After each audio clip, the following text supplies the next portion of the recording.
America, and to the republic for which it stands, one nation, under God, indivisible, with liberty and justice for all. Good evening, everyone, and welcome. First on our agenda is roll call. Darlene, do you mind? Sure. Council members present tonight are Marty Driscoll, Natalie Young, Jean Montgomery, Drew Baum, Ann Sarah, Tim Hudak, Mayor Gina Marie Ellis, Solicitor Kyle Miller, and Engineer Mike Kissinger. Not present tonight is Natalie Anderson. Thank you, Darlene. I would like to ask council to amend the agenda to include, the acceptance of a resignation from one of our fire inspectors, Mr. Austin Turner. Mr. Turner has turned in his resignation as a fire inspector for the borough, and, it is effective April 28th, which is prior to our next council meeting. So I would like to amend the agenda to include this item under new business. Do I have a motion to amend the agenda as stated? I'll make a motion. Do I have a second? Okay, motion's made and seconded. Further discussion? Hearing none, all those in favor say aye. Aye. Thank you. The amended agenda will be posted on our website. Thank you. So, next up tonight is the ordinance hearing for ordinance 221, amending, business district to allow outdoor seating. So I'd like to open the hearing at 7:01. And I'm going to pass, the meeting over to our solicitor, Mr. Kyle Miller, to introduce the. Madam President, would you like to obtain a motion and second to open the hearing? Yes, do I have a motion to open the hearing? Make a motion to open the hearing. Do I have a second? Second. Motion to made and seconded, all those in favor say aye. Aye. Thank you, Madam President. Tonight for council consideration, we are presenting ordinance number 221, which is entitled an ordinance of the Borough of Chester Heights, Delaware County, Pennsylvania, amending Part 2, General Legislation, Chapter 185, zoning, Article 11B Business District of the Borough of Chester Heights Code of Ordinances to add outdoor restaurant dining by special use exception, repealing all inconsistent ordinances or parts thereof, providing a severability clause, and providing an effective date. So since this public hearing is open, we will start. Madam President will give a brief summary of the genesis of this proposed ordinance, after which we'll have some time for discussion with the council, after which we will open it up to public comment as required under the MPC. But before doing so, may I please enter 4 exhibits for the record. The first being Exhibit A, which is a copy of proposed ordinance 221. Exhibit B is a review letter from the Delaware County Planning Commission. Exhibit C is a review letter from the Borough of Chester Heights Planning Commission. And Exhibit D are the proof of publications and a copy of the advertisements for this public hearing and all requirements stated therein under the municipality's planning code. Thank you, Kyle. So for those in attendance tonight and for those listening on the audio, last year we opened Nudies next door here, and in the application process, the restaurant owners would like to include outdoor seating with their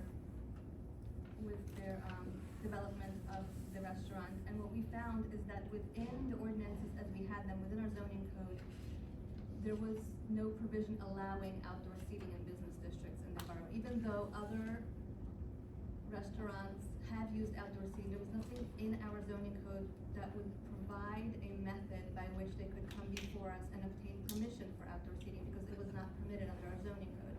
So knowing that we are where we are in the world and people like to eat outdoors, and it didn't seem consistent with how we are utilizing the business districts in the borough, council determined that it was time to update our zoning codes and allow outdoor seating by special use exception. And the reason we chose the mechanism of special use exception is because we didn't want to outright allow every restaurant to have outdoor seating.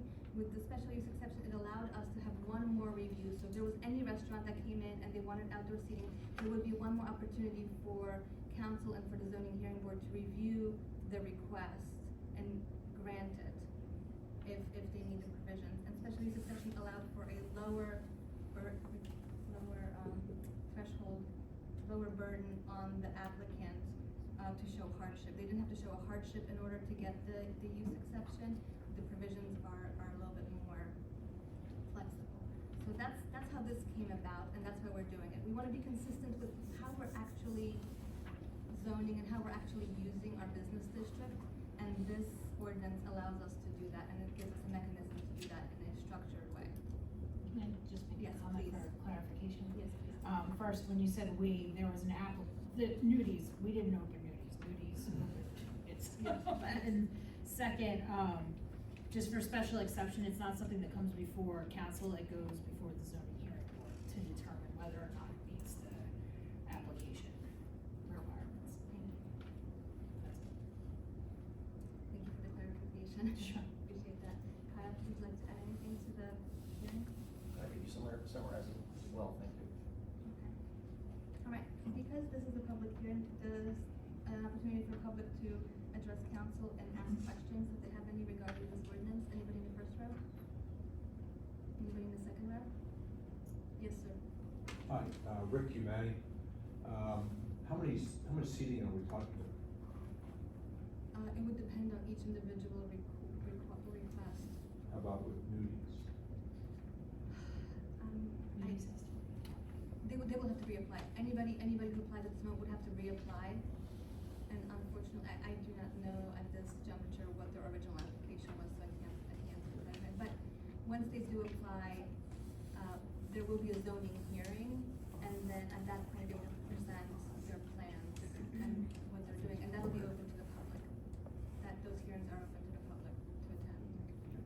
And excuse me, if I may, the proposed ordinance limits the capacity to not increase by over 50% of the facility capacity. So if there's 100 seats inside, no more than 50 outside. Thank you. Yes.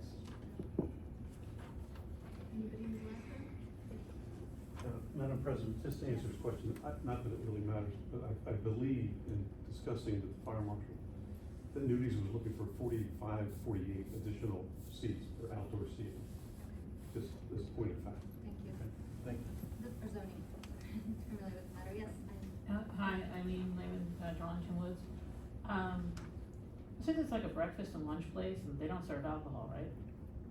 No. No. Not- So, it's not, I don't think I have really an issue with it, but I think it's good that it's a special use because, if people try to bring in, some, big, bar, nightclub type of place or something like that, and they have an outdoor patio or something like that, I mean, that could get really noisy quick. And you've got the residential neighborhood right there, so, just so you know. And the ability to review those matters on an individual case basis is exactly why I believe it was Natalie's recommendation that we don't just allow outdoor seating for everybody outright, that we Right. actually put this in through the special use exception, so that there is one more review process before it's not just a blanket. Where is the outdoor seating exactly gonna go? Is it where the drive-through, they're gonna take the drive-through down, or what's gonna happen? Ms. Pat, would you be able to answer that? Yes, they were using that side of the building up against Stony Bank Road. Okay. Part of it would be under the drive-up canopy. They weren't gonna remove the drive-up canopy, at least the drawings that they first submitted. Okay, But there would be additional seating that would not be covered by that outdoor, or the, okay. So it won't interfere with the traffic coming in, there's like that back entrance? No. Right by the bank, okay, all right. I do wanna clarify, I know we're talking about nudies because that was the kind of impetus that kind of led us down this path of putting this ordinance before, council, but we are not considering the application of nudies right now, that is not what this hearing is for, this is only to update our laws, so that we can, when they reapply, reevaluate it under these guidelines. I have a question for Pat. Pat, what if any role does the number or the size of the bathrooms dictate the number of seats allowed? they would be required to meet that number of people. Like you would, instead of going from say 70 to 100 people, they would have to provide number of fixtures for 100 people. if that's what the additional part,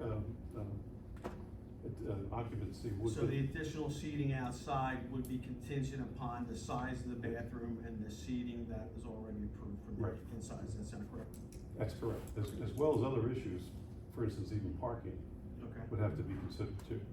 So, and I do believe in the review of, not that again, I know we're not worried about nudies, I think they had covered that number in their toilet fixture count, was the total occupancy. So, I don't think there need, again, this could come up with anybody else, that they would have to really justify all their entire exiting, cause in Nudi's case, they're gonna come back through that building to get out, you know, that, as one way out. I mean, Yeah. they may have a gate too, but, so all these issues would have to be covered by the building code and zoning ordinance. Thank you for your questions. Kyle, what's next on Dwight? If there are no further questions or discussion or public comment? Anybody have any other questions? I have a question. Okay. So, under the fire code, it starts out at outside, I'm sorry, Sam Iannucci, Fire Marshal. So my question is, if they convert it from outside seating to what we would consider inside, because they it's already covered with a roof, and if they put plastic on the sides, it now becomes an inside seating restaurant. And so, would they still be limited to only half the seats? Because then it also changes the egress in the fire code. We did make them sprinkler the outside, because what we've seen in the past is restaurants just close them in. And then it becomes an inside structure so they can use it year round. So, does this ordinance have a provision to stop them from doing that? So again, this allows the applicant to apply for the special exception, which enables the zoning hearing board to impose conditions and evaluate on a case-by-case basis. So should there, for example, if somebody puts say they do a gazebo on the back, in their backyard, at some point, you can write a condition that says, if you decide to enclose this gazebo, you need to come back and request additional relief. So my assumption is that any changes to the plans as presented in the original special exception application would require additional relief from the ZHB. Can I add to that? Sure. Additionally, if you change a condition, like put things in that make it no longer fall within the definition of outside seating and it now falls within indoor seating, I would assume we have a mechanism for citing them to say, hey, you haven't gone through, or you're violating the indoor seating now because you put these things on and it doesn't comply for whatever reason. Any more questions? Yeah, I have one. Just, so, you know, Drew was bringing up about the bathrooms and things like that, but again, this is just for the ordinance this evening, so we're not dealing with the nudies approval this evening? We are not. Okay, so all issues dealing with sewer and all that kind of stuff, that would be Yes, another. that will be once they reapply under the new ordinance, there will be a hearing for meetings. Yeah. So they have to apply, yes. Mm-hmm. Do I have a motion to adjourn the hearing? So moved. Do I have a second? Second motion. Motion's been made, second, all those in favor say aye. Aye. That the hearing adjourns at 7:17 p.m. So, next on the agenda is a motion to adopt this ordinance that we just had a hearing on, ordinance 221, amending the business district to allow outdoor seating. I'll make a motion, to adopt ordinance 221, amending the business district to allow for outdoor seating. Do I have a second? I'll second the motion. Motion's been made and seconded. I think we discussed everything we needed to within the hearing. All those in favor say aye. Aye. All those opposed say no. Motion carries. Thank you, everybody, for your attention. Now, next on the agenda. Oh, sorry, public comment. Just Public comment during the hearing.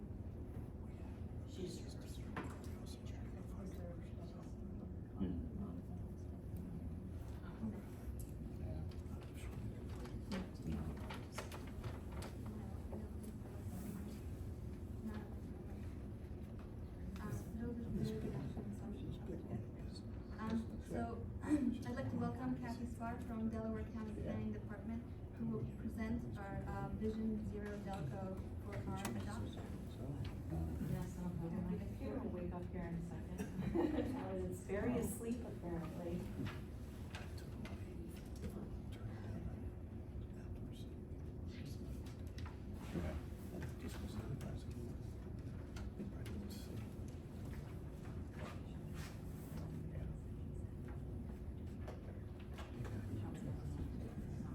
That's the problem, to know too much. It's probably like, what am I looking for?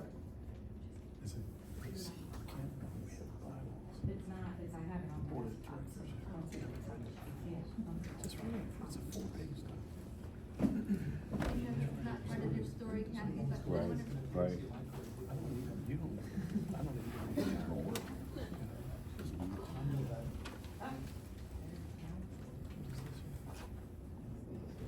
You messed it up, Mike. Oh. Company I might have to say jump again. summary in your packet. Thank you. All right, my name is Kathy Spar. I'm an infrastructure planner for the Delaware County Planning Department. I was the project manager for developing the Delaware County Vision Zero Safety Action Plan. And tonight we're gonna talk about what Vision Zero is, so we can all get on the same page. What the state of safety is in Delaware County and in Chester Heights. What we heard when we went around and did community engagement. We're gonna go over some of the major types of crashes that we see here in Delaware County, what those countermeasures can be, and how we can take action. I'm also here with our community engagement specialist, Sophia Peterson. She just started in January, and so we're super happy to have her on the team. She's really good at what she does, so we're excited to have her. So, Vision Zero is an approach to eliminating traffic fatalities and serious injury crashes on our roadways. And I know for a lot of people, it's like, yeah, come on, that's not possible, you can't do that, okay? So, they have managed to do it in Hoboken, New Jersey. There have been 0 fatal or serious injury crashes on local roads in Hoboken in 7 years. So don't tell me it can't be done. If Hoboken can do it, if Jersey can do it, we can do it, right? But not only that, I think we should ask more of safety. Generally speaking, we demand 0 for air travel. We demand 0 for rail travel, but for some reason, having a whole bunch of crashes on our roadways is okay. And I don't think it is. So it's a new way to approach how we're gonna look at safety on our roadways.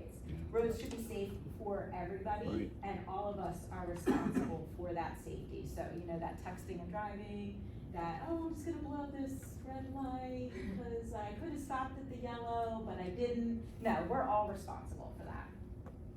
So, what is Delaware County's place in Vision Zero, right? Like, we don't own any roads, right? So what are we really gonna do to improve safety in Delaware County? Well, the county sees ourselves as being facilitators, we're collaborators, we're a repository for data gathering and sharing that out with our communities. We're also a guide for funding.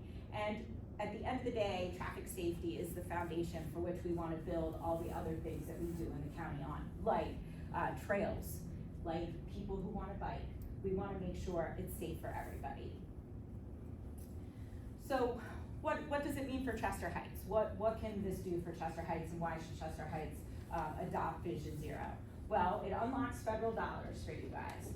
Safe Streets and Roads for All is some federal money that's available to municipalities that have a safety action plan. And that was one of the things that Delaware County saw. We felt if we were able to create this plan and make this plan, then you guys could adopt it and not have to go through that first step, and then us having 49 safety action plans in Delaware County, when a lot of our core issues corridors that are issues cross municipal boundaries, right? So we wanted to look at it at more of a regional level feeling that would help you guys. Also, it's a point of leverage, right? When you wanna go after a grant money, you can say, hey, we adopted this. This is in our plan. If you wanna approach PennDOT about something, you can say, we adopted Vision Zero, PennDOT, we're on board with that, so now you need to come to the table.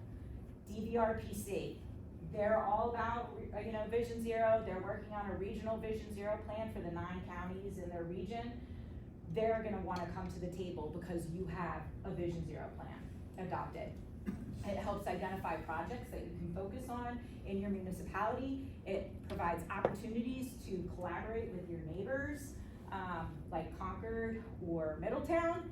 And again, it's that foundation of safety that you can say, you know, we value people being safe on our roadways here in Chester Heights.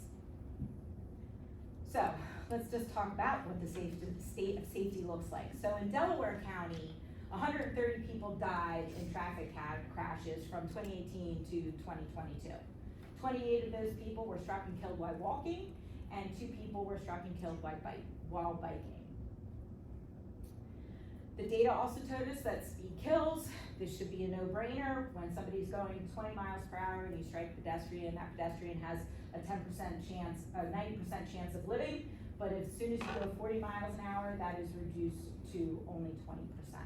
So speed kills. And you know, I mean, this is like physics. It's not, you know, astronomical or a crazy thought, but also human beings' bodies are vulnerable. We are not Superman. So the harder you hit us, the more it's gonna hurt, right? 56% of fatal or serious injury pedestrian crashes happen when a pedestrian is walking in the road, which for some reason in Delaware County, people like to walk in the roads. It's a Delco thing. Our consultant was like, what are you guys doing in Delco? And I'm like, I don't know. Next thing you know, the planning department was out on a walk for a, you know, walk at work day, and we were all walking down the middle of the road. And I was like, well, case in point, planning department's doing it, right? And then also when people are crossing the street. 51% of the fatal or serious injury crashes occurred at intersections. And I just gotta tell you, Chester Heights has their very own special intersection, right? And then 85% of those fatal crashes occurred on PennDOT roads. So PennDOT has a lot of work to do, but PennDOT is at the table and they're willing to do the work. So that's like the good news. I was at another municipality and the engineer was like, oh, PennDOT, they start bristling and they get very offended. And I'm like, no, I don't really think it's like that anymore. And we reached out to PennDOT about a particular intersection. They were like, hey, we're already looking at that. And I'm like, see, there you go. It's a new leaf in PennDOT. I don't know if that's your experience with PennDOT. That's what we're having right now, so we'll take it. So in Chester Heights, there were 22 crashes per 1,000 people. There were 67 crashes from 2018 to 2022, which, I mean, quite frankly, for as small as you guys are, that's kind of a lot, right? 3 crashes for every mile of road. You guys don't have a lot of miles of road in Chester Heights. And I just want to, you know, point out that the intersection of Valley Brook and Route 1 and Walnut Hill, and in 2018 to 2022, there were 23 crashes, 1 fatality, 1 serious injury crash, and the majority of them were angle crashes. So we know that's an issue. I know it's an issue because I drive through that intersection almost every day.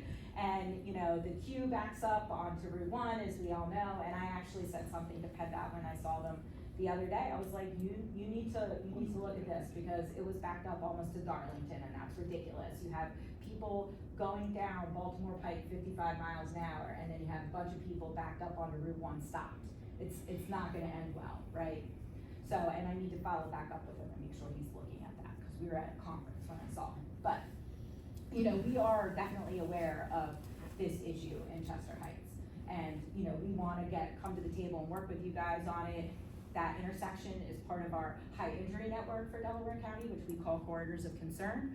And so we adopt this, it's gonna give us a whole lot more power to look at how we can address that. So you guys were also a part of how we looked at safety as far as the planning districts for Delaware County. Delaware County is divided up into 6 different planning districts. And that's how we assign people to the Planning Commission for our Act 247 review process. And District 6 actually, crashes per 1,000 people, there were the highest number of crashes. District 6 is number 1, believe it or not, which is really weird to think about, because on the picture you're like, oh, there are not that many crashes. But when it comes down to per 1,000 people, that's that per capita piece that makes it a little bit counterintuitive. There are 2.4 miles of high injury network in the whole district, and 6 crashes for every mile of road. So part of the reason why we divided the county up by the districts is because when we first looked at the county as a whole for our high injury network, only crashes in Chester and then essentially Upper Darby were showing up as being issues. And I said to our consultant, I said, well, why would like Concord Township adopt this? Like if they're not reflected in this plan, why would they adopt that? So to make sure that the whole county was reflected in this plan, we established the corridors of concern based upon the planning districts in the county. Because to me, that was a really important piece of safety equity, was ensuring that there was representation for the whole county and not just, where there's so many people living, so there are all these crashes, right? Because just because there are not as many people living here doesn't make it any less dangerous. So, our corridors of concern, you can see on that map. And then also, I just wanted to include the regional high injury network that Delaware Valley Regional Planning Commission is working on. They encompass a whole lot more as far as their high injury network. We dialed down to just 20 miles of roadway to be the first pieces of road to start working on. We gotta do it a little bit at a time. We don't wanna light up the whole county or else we're never gonna get anywhere. And our implementation tasks will be too large to even feel like we're making a dent in it. So, there's lots of, Chester Heights, that whole bit of Route 1 there is on the DVRPC Regional High Injury Network. So what did we hear when we went out and talked to the people? Well, we first had a collaborative partnership through our task force. We had PennDOT on the task force, FHWA was on the task force, DVRPC, the Philadelphia Bicycle Coalition, the Delaware County Transportation Management Association, DCTMA, Walkable Springfield. There's a group of residents in Springfield who started this organization called Walkable Springfield. They were on it. Chester Economic Development Authority was on it. There's a group called Safe Corridors. They actually do crossing guards. They were on our task force.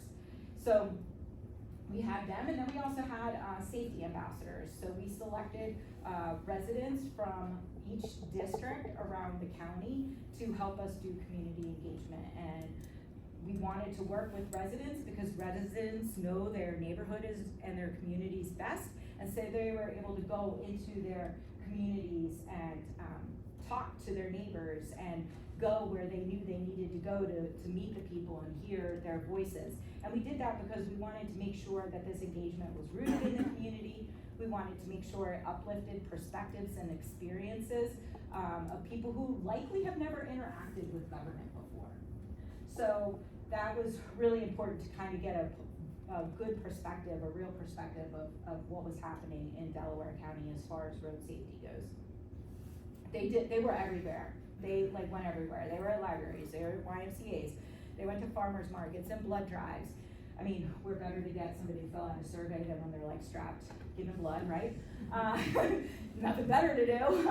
They went to senior centers, they went to our legislators, council meetings, they went to businesses. There was a group that went to a nursing home and to talk to the employees because they knew the employees took public transit. We also did some focus groups, one of which was here. We did a focus group in Chester Heights. We also did focus groups with first responders, crossing guards, and school bus drivers because they're where the rubber meets the road. They see things that we don't get to see. And so we wanted to hear their perspectives on crashes and safety on our roads. So we also had community mapping. All our safety ambassadors were armed with paper maps that they took with them to all of those places, and were given dots that people could put up on those maps. We had a mapping exercise here also in our focus group. We had online mapping for people to do, and then our awesome GIS department digitized all those paper maps for us. So big kudos to them because that was a lot of work. And that kind of gave us a perspective of what we saw across the county. Top concerns, I mean, honestly, none of these are surprising. Speeding's a problem. People feel the most unsafe when they're walking or rolling or biking. And, people are not following the rules of the road. And so what people want, they want enforcement, they want the police pulling people over and giving out tickets to people, they wanted better, street lighting, because like, that was something we heard out here, is that along Baltimore Pike, it can be very dark. They want, better sidewalks, they want bike lanes, protected bike lanes, they, want ADA ramps at their sidewalks, so, we heard all of these things. There were almost 2,000 surveys completed, 90+ community events. These guys worked really hard and they did a really good job, and we were really happy to support them in all the work that they did. I was really, really busy for like 2 months, and I was like, oh my God. So what we did is we developed crash profiles to identify the most common crashes in Delaware County. We were given 10 crash types that were the most common. We selected 5. And again, when we selected these 5, we made sure that we selected options that also included local roads, that a municipality wouldn't necessarily have to work with PennDOT to implement a solution. Because we want this plan to be attainable and have actions that people can take while we're working on the projects that require us to work with PennDOT that take a little bit longer. So while some of the crashes might have been not as common as others, they were chosen because they were accessible to municipalities being on local roads. So we selected 5. I just want to point out the first one is vulnerable road users injured at large intersections. Vulnerable road users are pedestrians, bicyclists, people on wheelchairs. Also, we consider senior citizens to be vulnerable road users, the seniors who are walking or biking or in wheelchairs, and then also children, because children are very hard to see over cars. So that was the number 1, and then we looked at pedestrian injuries along roads with missing sidewalks, crashes at large signalized intersections, crashes on local roads at unsignalized T intersections, and angle crashes at unsignalized 4-way intersections involving local roads. So again, those local roads were really important to me that we include them, because again, we also wanted you guys to be able to take action. That was important to me. So the crash profile that shows up for Chester Heights is crash profile number 1. It's really hard to see, but it's the intersection, I think is at Stony Bank and Route 1. Am I right about that road?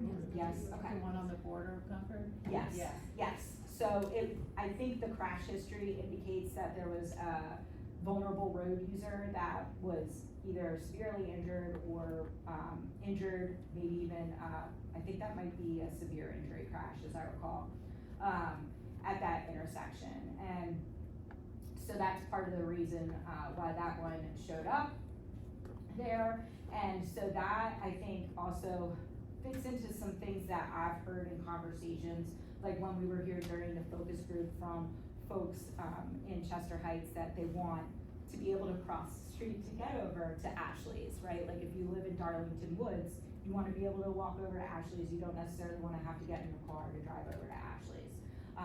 And now that Nudies is open, potentially you could have more people who want to walk there, right? I mean, Nudies is awesome. I haven't been here yet, but I love the one in Painter's Crossing, so I can only imagine the one here is good too, right? So you could have people in Darlington Woods who want to walk there. You could have people from Lydia Hollow who want to walk there.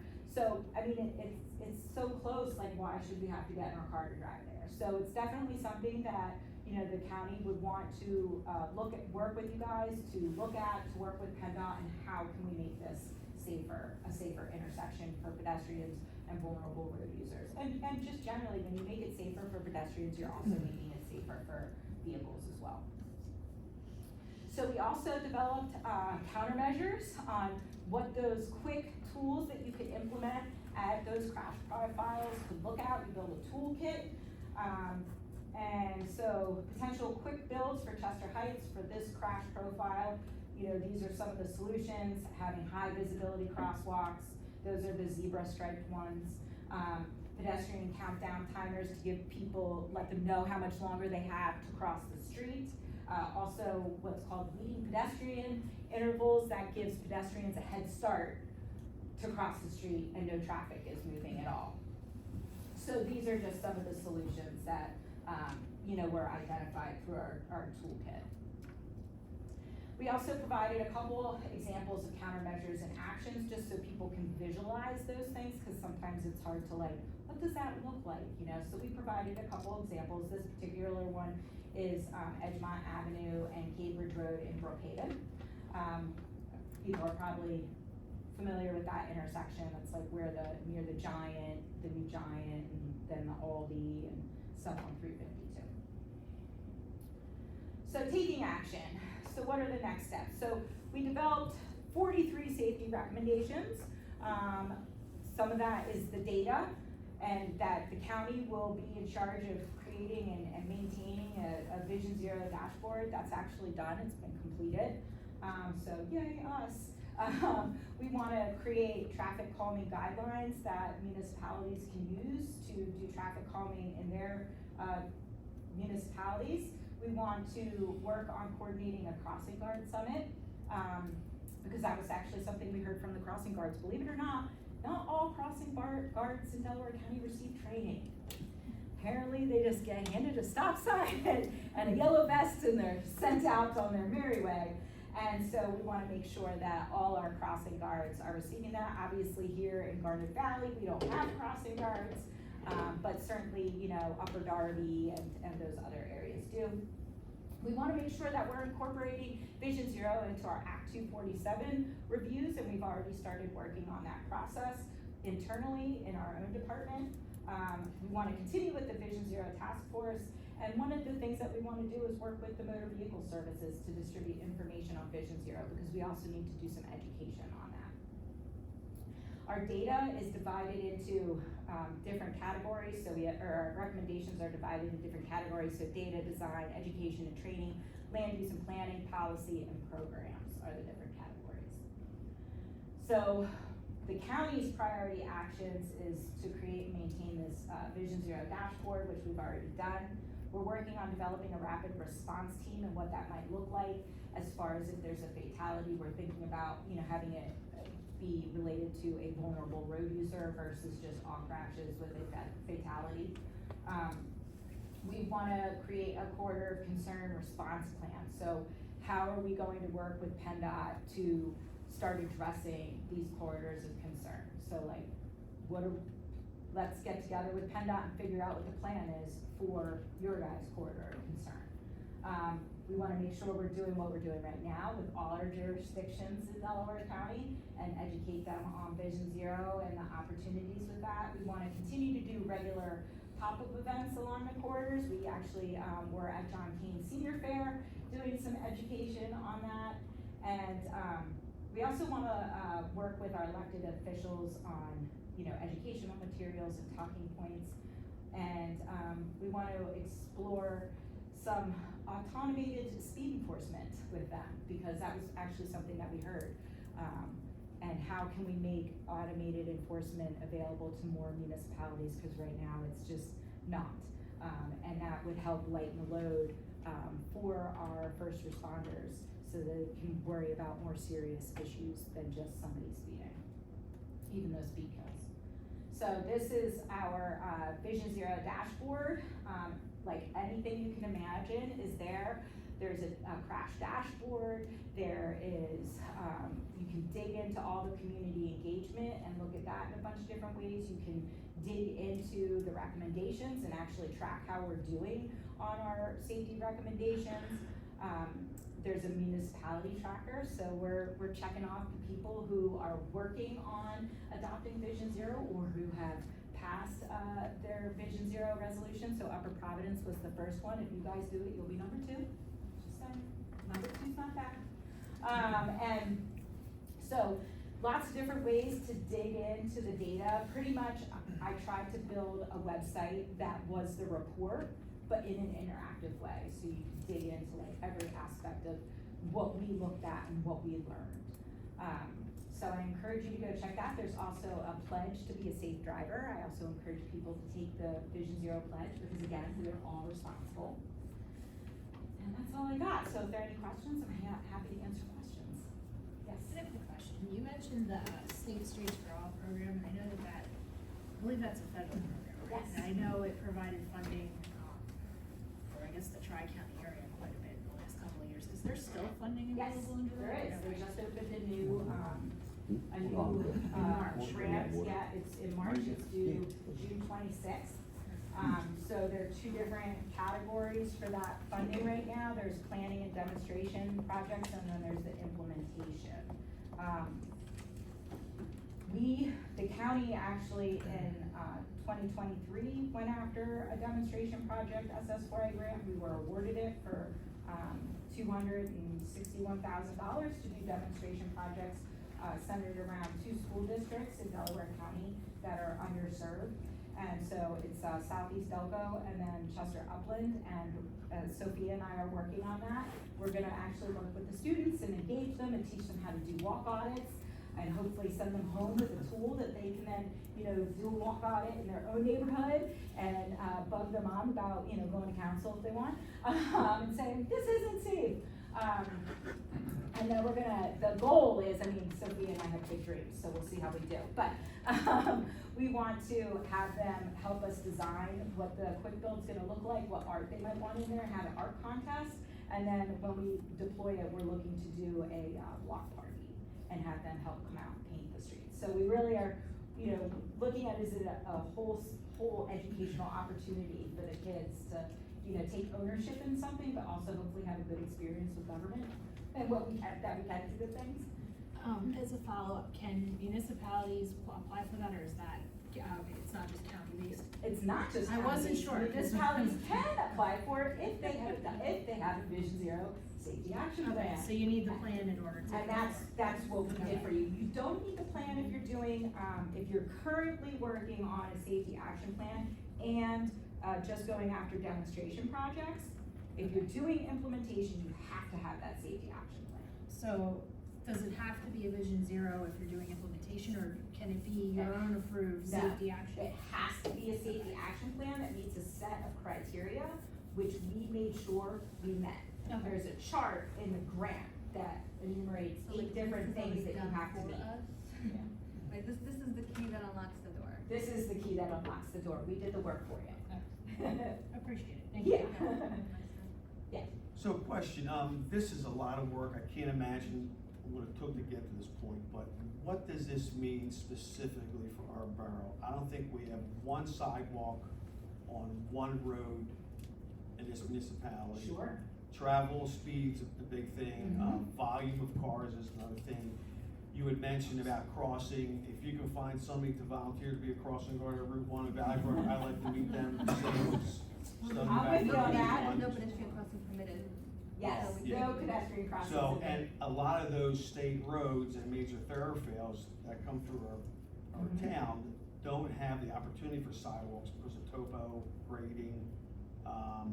So the biggest problem we've had is Route 1 of Valley Brook. And we've gone back and 100%. forth with PennDOT for years. Mhm. Obviously, they hold the key to making any changes. Why does this make it any different now? Well, so I think this makes a difference because that intersection is on the high injury network. Okay, I think it's been on the high injury network for. There's never been a high injury network before. Okay. So this is now a high injury network that we can say it's a high injury network because it's backed up with definite data. Okay. That has been analyzed and pulled together by our data team. And so we can go to PennDOT and say, guess what? Chester Heights, they adopted the Vision Zero plan, and trust me, PennDOT knows we are all about Vision Zero here. And like that's, every time we have a Vision Zero plan, yeah, we have a Vision Zero plan. That's like our thing. We're like, no, we believe in safety here. We need to go for the highest level of safety, not the like, let's just improve it. No, we want it all, Okay. right? And so we're happy to come to the table with you and tell PennDOT, we want it all, right? This is unacceptable. It's on the county high injury network. It's also on the regional high injury network for DVRPC. And so that's where that's where our power is gonna come from, is that we can point to this plan and we can point to the fact that Chester Heights is on board with safety and it's time to start working on this now. Now, that's not to say that tomorrow, PennDOT's gonna come out and fix this, right? It might mean that Chester Heights needs to apply for a TCDI grant. TCDI grant is, through, DPRPC, you don't need a match for it.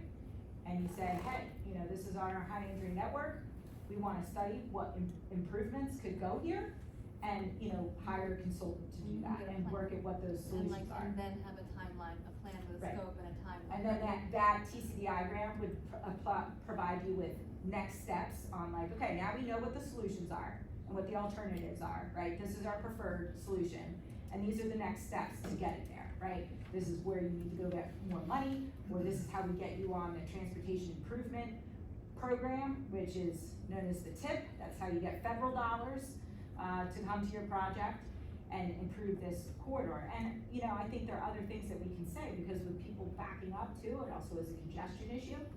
Congestion management is a big concern of DVRPCs, because when people are sitting around idling, that's just putting, you know, exhaust and pollution into the air. It's not helping anybody. So we have a lot of, you know, ammo here Okay. that we can work with. And the county is happy to help with a TCDI grant and applying for that. They're probably gonna be open for application, I'm gonna guess, in the next 9 months, is my guess. Because it's like every other year, like right now, I think Jersey's up and then we're up Oh, next year. yeah, I remember this is like, every Yeah. state has a different. Yeah, we're every other, we switch it with Jersey, so. In terms of implementation, like I know, Middletown has along Baltimore Pike installed a sidewalk, and I believe there's been some talks in Concord about getting their roads more walkable. In terms of us being like kind of a connection piece between, Yeah, does that it's play huge. any part in our ability to push PennDOT or put pressure? So that is huge, yes, I think it does. And as far as the county goes, we want to make that connection, because, what I didn't present here tonight, is Walk Roll Delco, which is our active transportation plan. And our active transportation plan shows connections, like people being able to get all the way from Concord to Upper Darby or Radnor by bike or on foot, right? So we want people to have the freedom to get where they wanna go, and the county, the way they wanna get there and do it safely. So this is like kind of that first base layer. Let's get that safety layer down, and then we can start building the other avenues to get to where we wanna go. But yeah, no, that's huge, and we also want people to be able to get to the Wawa train station, right? So like all of those things are, we're on board with you guys on that. And there are ways, I think, that leverage can be done. Like if more development were to happen, you could write it into your, saldo or in your, you know, street stuff about like, we want, sidewalks, period. We want sidewalks. Or if you're gonna do this, you need to improve this intersection, right? It's in our plan. And that's what's so great about a comprehensive plan, because then you can point to that, that's in our plan. So the improvements that are being done around Granite Run and the intersection at, the horrible interchange for 1 and 352, that's a big giant TIP project that has been going on since, I don't know, not as long as 322. Because that's been on the tip since like the early 90s. But, you know, our Walk Roll Delco shows a side path going down in front of, the hospital at Riddle, right? And so they're like, oh, well, we'll just, you know, leave a 6-foot shoulder and somebody could ride their bike there, and we're all going, no, that's not Vision Zero. Vision Zero is the side path, right? And so we're planning, since we're in the, you know, beginning stages here of planning this and getting into the nitty gritty, we're coming to the table with that. I'm like, I can't wait, I'm ready for this battle, right?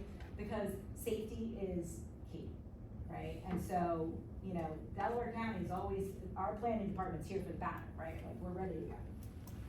So, You know, Kathy, I was Yeah. gonna ask, Mike, for, a little bit what we were talking about before, could you add something to like what we're doing with the intersection with the light and everything that?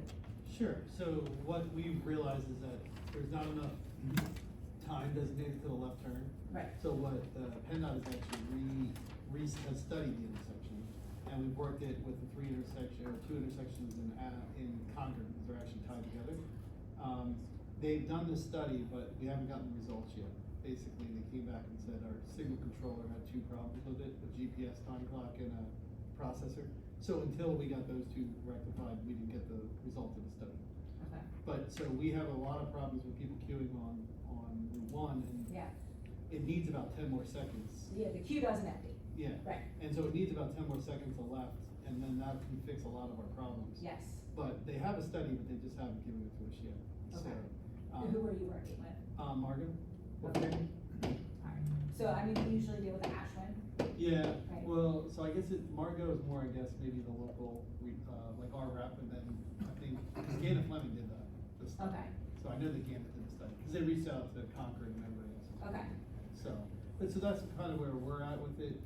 We also wanted to see if we could do advanced laps.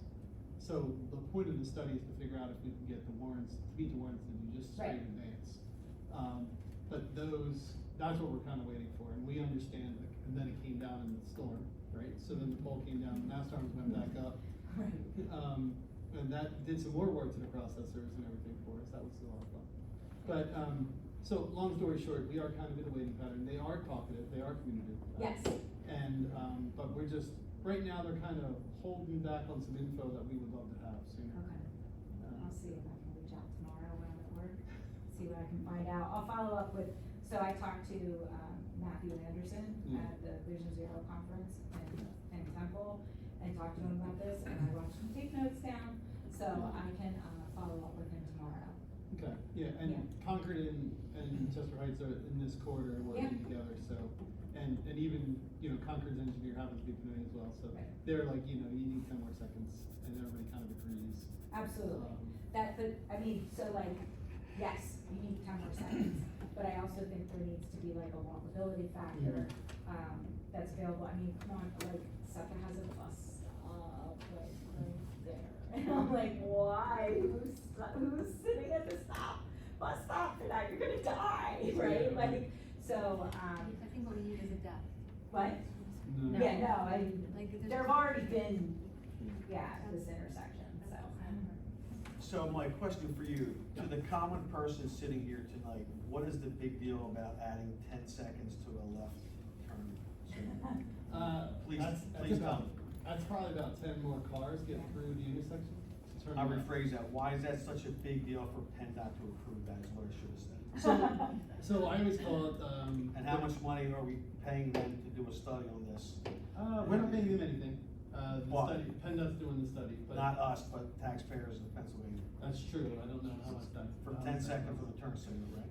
Yeah, but so what happens is that if we just change the signal to after 10 seconds and an accident occurs, we're Sure. liable for that, right? Sure. So we have to go through that process, but the reality of it is that, there's a reaction gap is what we always call it, right? And basically, the longer you stand there, the more you are to do something that you wouldn't typically do. And so what happens is you wind up turning right and making a U-turn, and you try to find a way to evade the light. So if the light was functioning the way we all believe it should, everybody's lives would be so much better. I always say, if we do a good job, nobody knows we did, right?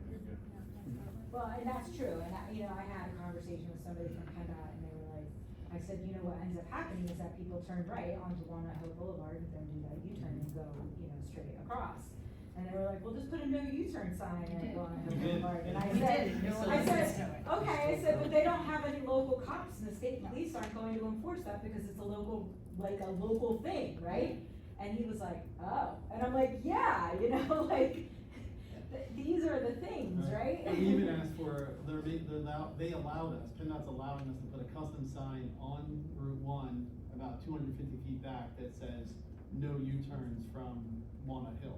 Except for, they won't let us put it in, they allowed us to do it, but again, they need this GPS clock and this other thing before they'll allow us to put those signs. It's kind of fun. And the processor, it's being fixed, this is being fixed for the past 6 weeks, so, yeah. I got a question. I mean, what you presented is spectacular and 100% on board.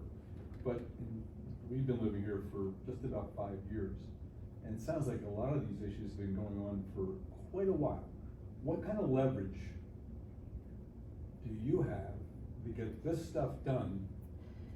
Yeah, so I think some of, what's happening is there's a slow, change in the approach and from PennDOT side and how they look at things. So, I mean, quite frankly, the way we build roads is, okay, don't let the engineer hear me say Yeah, this, fine. it's stupid, okay?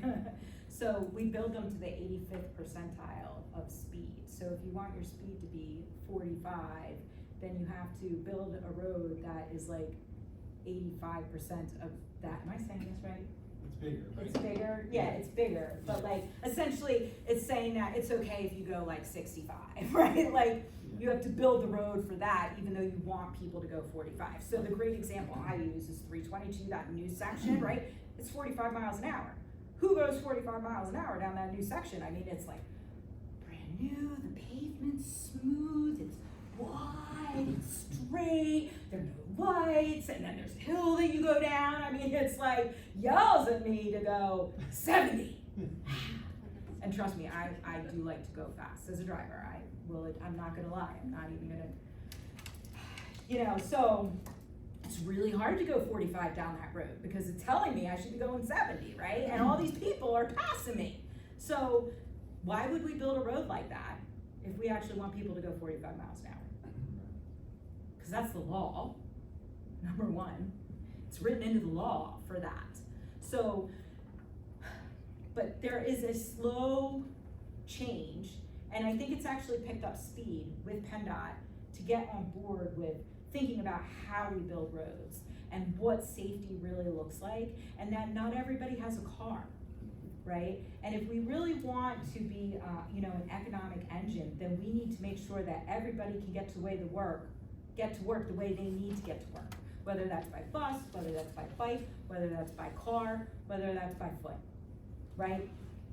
So they're changing and they're definitely getting on board. I mean, I'm even still sometimes shocked when I email PennDOT and I was like, oh wow, that was fast. Like I emailed PennDOT, the gentleman from the meeting I was at the other night sent me an email where he had given public comment and he sent me the same stuff. So I forwarded it on to PennDOT because it was really, really nicely written. And I was like, I don't need to change anything in this email or tone it down at all. He wrote a really nice email. And I said, hey, this came up. I also know that they happened to reach out to the state rep. And I CC'd the state rep's office on it. And in less than 2 hours, PennDOT got back to me and said, oh yeah, we got a customer concern comment about that intersection and we're looking into it. I was oh my God. That's so great that they're emailing you and they'll answer the phone. We need action. We need. And I don't disagree with the brick and mortar that. of, if you will, of a new light system in. I don't disagree with that. The unfortunate thing is those things But take for way longer than they need to. delay the info you guys need because of.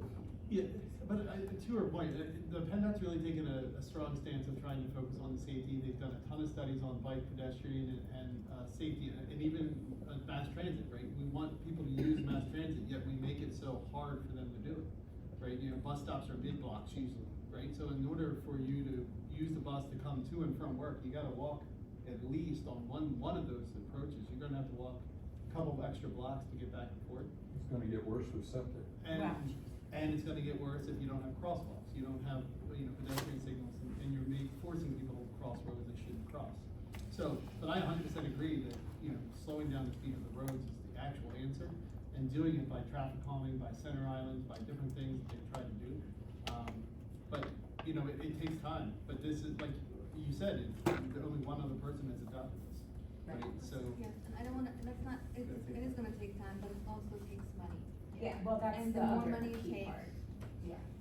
the more time it takes, because as you can see, this Vision Zero will, unlock the door for us to potentially to determine what the steps need to be for us to ask for the money to take those steps, right? So unless we have a plan and a collaboration within the community to move this forward, it just stands still, essentially. And to go back and just to piggyback on that program that I mentioned earlier, that Safe Streets for All, that came about 4 years or so ago. And it's a huge amount of influx of funds specifically to this, so I think that's also a catalyst for what sped this up, is that there's been a pool of funds that were devoted specifically to this type of stuff. But as Kathy presented, there's quite a bit of hurdles to what you have to do to get to that money to be available, which is what she's saying, this is part of the beginning process. I've had to look into it separately, which is why I just happen to have a background on that, but yeah, there's a number of hurdles to even get that funding, and it sounds like this is that first piece, cause you need certain types of plans in order to be able to unlock it. Eileen Lehman, Darlington Woods. So I hear, you know, talking about public transit and, having taken public transit, you know, like just to the city and stuff like that, and to Trenton to catch the other trains and stuff. I don't wanna take public transit, you know, and I'm just being honest here, also, just from like reading, just a little bit of research, you know, I read some minutes over the years for Chester Heights Borough and, the old comprehensive plan and stuff like that. And one of the things that people like about Chester Heights Borough is like the rural nature, and this came up also when we had that program here last year, or a year before, which I attended, I think it was last year. And that was another thing, people were like, no, we don't want you trying to put, you know, sidewalks and bike on Valley Brook Road, cause they like the rural nature of it and stuff. So people, I think people, I'm just saying that, you know, my sense from these sources, and just also living in, you know, suburbs most of my life is that people wanna be able to use their cars safely, okay? Now, you know, I have used the crosswalk between, sometimes to get from Concord, you know, to walk over to the Wawa, okay? I don't do it very often, and it is, you know, but you can do it, there's a crosswalk there. So I think people want, you know, like the intersections and things like that safely. But, you know, if you're gonna put a big emphasis, like everybody's gonna use mass transit or something like that, that's just But not that's not the real. emphasis of Vision Well, Zero. I think if you keep the focus on, yeah, let's cut the fatalities, that's number one. I think people agree with that, and all these, you know, accidents and things like that. Well, that is the focus of Vision Zero, zero Yeah. crashes, zero serious injury crashes and fatalities on our roadways. Yeah, I mean. However, some of those fatalities include people on bikes, include pedestrians, include people in wheelchairs. So it's not just cars, because those other deaths also occur on our No, roadways. I understand, and usually they're being hit by cars, I understand Yes. that. So I Yes. understand that, all I'm saying is, you know, I mean, you know, like the Wawa station, I think it's like 2 miles down the road. And, you know, it's kinda like, I probably would walk to it, but I gotta go down this huge big hill, like 2 miles is not really that long a distance, well, maybe in the summer it is.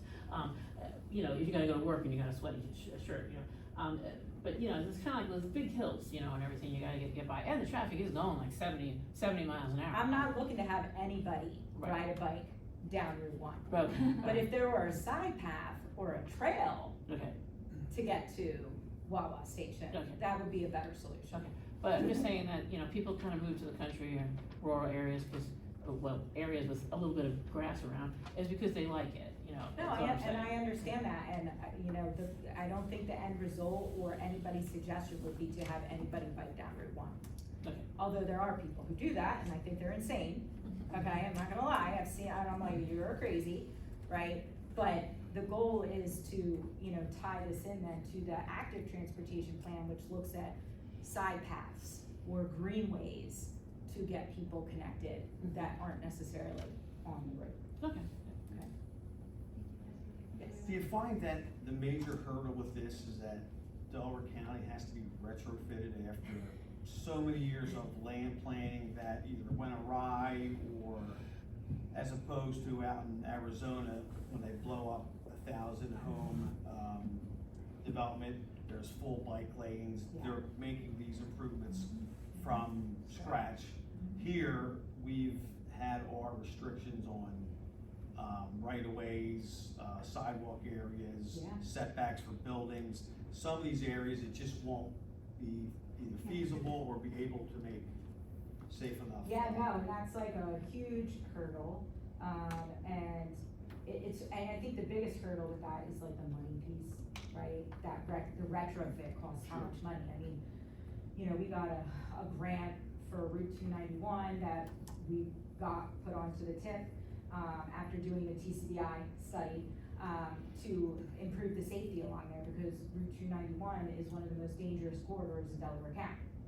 And, we got a grant to do it, and the whole project is gonna cost something like $37 million to retrofit this road, right? Like, and it's like 2 miles of roadway, so it's like, are you kidding me, right? And, you know, so the cost and the time are the hurdles, and then of course, I think also, some of these projects like 322, that's been going on for decades, and, you know, we built this beautiful wide road that people wanna go 70 on, and now we're going, maybe we should rethink how we do that and find a way to actually get them to go 45, right? But the planning, like, took so long that things changed during that time, right?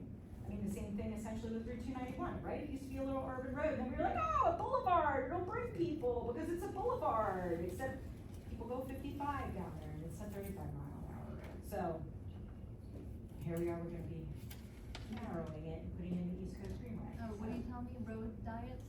Road That's what you diet, tell me, yeah. yes. So. I think only you, only planners love road diets. As a commuter, that sounds scarier to me. But I understand. Well, having said that, thank you, Kathy, very Yeah. much for coming and presenting to us. Thank you, everybody, for your questions. Yeah, great question, really good questions, thank you. So, do I have a motion to approve resolution 2025-421A to adopt Vision Zero comprehensive strategy to eliminate all traffic-related deaths and severe injuries while promoting safe mobility for all? Make a motion. Do I have a second? I'll second it, but I do wanna discuss the points. Yes. Motion been made and seconded, further discussion? Since I said I wanna discuss it, Yes. I just wanna point out what it's actually resolving, which it says, basically it's a recount of what was presented to us and the issues that are being considered, and then what we would be resolving is to affirm that even one death or serious injury on its roadways is too many. To commit to, in any way deemed appropriate, the elimination of traffic-related fatalities and serious injuries by 2050 via local Vision Zero initiative. And to commit to, in any way deemed appropriate, assisting the concurrent Vision Zero initiatives relevant to the borough of Chester Heights, including Delaware County Vision Zero Action Plan. I guess my question is, that we're just committing to an initiative Yes.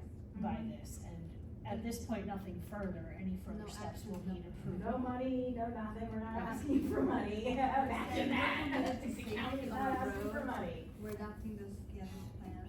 Okay, so to push forward and To consider push the forward, vision every in the future. step we take will be brought before council and discussed and voted upon. Okay.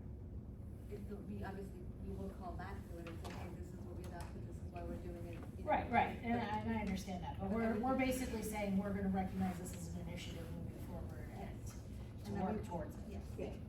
I mean, that's what the 2050 is the regional goal that DVRPC has set, and we decided to go with that, and I think that's also what, the state of Pennsylvania has said as well, so we're just aligning with them.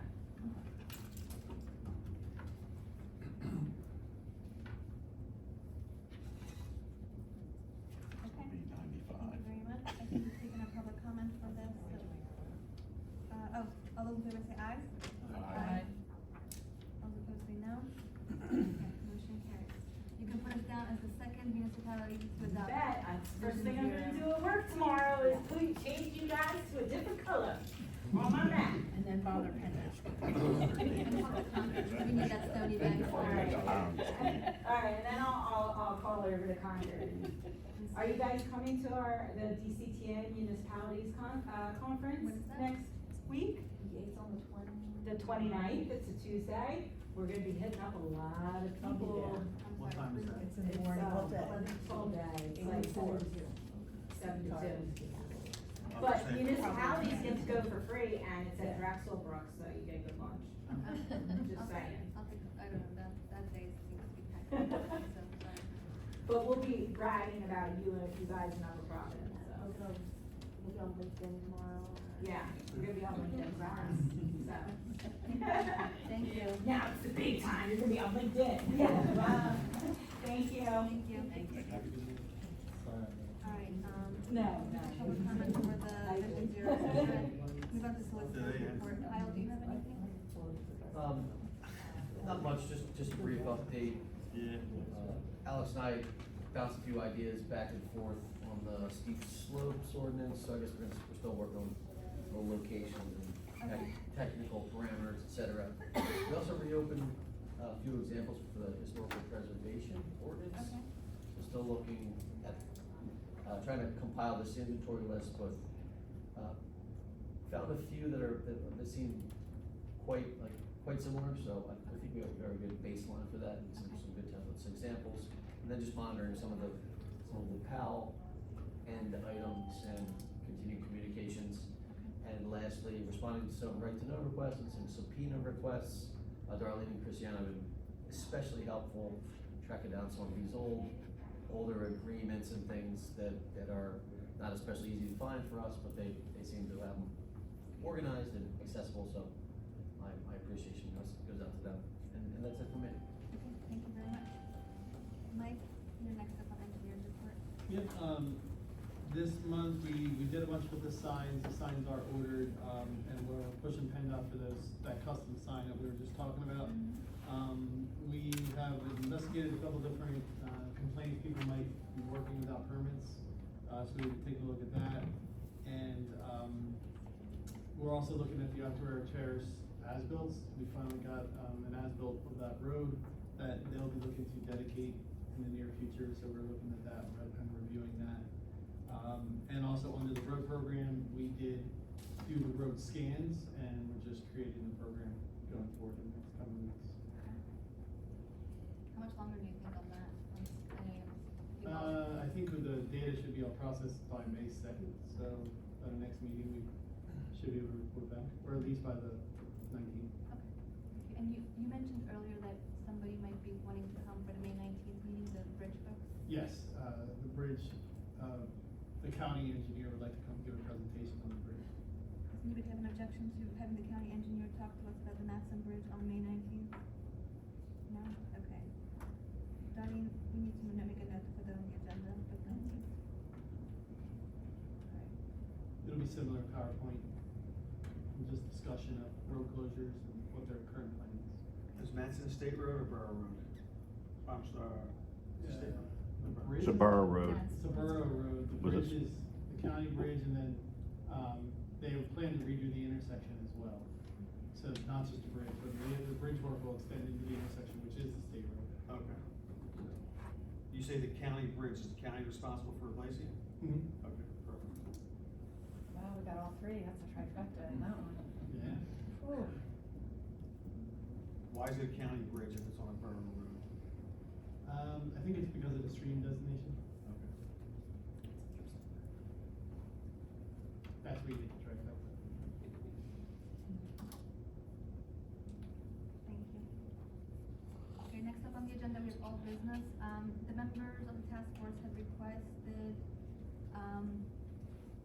file storage, to be provided due to the large size of the files required. So I would like to just send that to the, Can I elaborate on what that was, or Yes, what I okay, understood go that ahead. is? Okay. yes, please. So the thought is that the people doing the comprehensive plan will be doing, data gathering with regard to surveys from the public. We would like a copy of that data for our purposes. Yes, so So we are requesting to be able to have access to that, so we anticipate needing. yes, so we need to provide a platform for, information storage. I think one of the things we talked about is this one? Yep. Okay. So, Darlene has looked at some options for us, which include Dropbox, and Passport, which is a physical storage device. But I think Dropbox would be more accessible to all the users, but the cost is substantial. It's $1,440 per year, because it will be 8 users at $120 each. So, I would like the opportunity to review all the options with Darlene and discuss them with the task force chair to see what works in terms of the process. If there's a lower, less expensive option that we can use, perhaps we can evaluate it, and then we would like to present the recommendation at the next meeting. Yeah. So I'm sending it to committee for review and recommendation. I'm also gonna say, I don't know if 80s is Right, so what needed we- or feasible, or if we could make a pin person, or how we would figure Right, it so out. that's what I'm saying, that's why I wanna talk More with the thought committee, and I process. wanna talk with Darlene, let's evaluate and bring a solution to. Yeah. Does Nancy Sarfanello have a say, and like, does she have a method that she's done I will before with her previous? I will engage with her, that's why I wanted to send it to committee to discuss it and bring a proposal forward rather than just, right now essentially I'm just stating what the problem is and letting you know that I'll have a proposed solution for the May.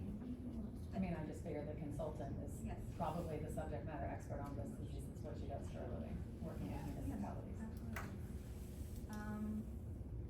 Darlene, can you elaborate on the next one, the planning commission email request? So the planning commission's requested emails for each person as advised by the solicitor. They believe that, most task force this is the Planning task force commission, or planning commission. The planning commission will like borough emails. Borough email? So they're okay with doing the same thing as the zoning hearing board, just having one email, one password, one sign-in, so they can all see the same thing whenever they need it. Okay, so I think for that, we just need to work with them to have them establish a set of parameters as to who will use it, who will manage it, and who will be ultimately responsible. I'm assuming it's going to be the chair, because we just, just to make sure that we're being responsive and that somebody's actually checking it. So we just wanna make sure that they have some parameters around that, so I will talk to them. Thank you. Does that cost more money? It does, emails for It's $100 and minimum money for one Okay. email, one email's not a lot, but if once you add 7 people, and it starts adding up. That's why we wanna make sure that there's a protocol in place, so that when we do establish it, there's like a plan. Right. When we pay for the zoning hearing board email, is it just one license, cause it's just one Yes. email address? yes. Every email is Which that's what I think the task force is about. That's what task force. Yeah, we were talking about just doing the Yeah, one. it's just the one email. Right. It's which And I would is assume the different. planning commission would want the same thing, No, I think they're asking for have individual. an individual. They wanted individual, but they're fine with using, the planning commission said they're fine with using the one.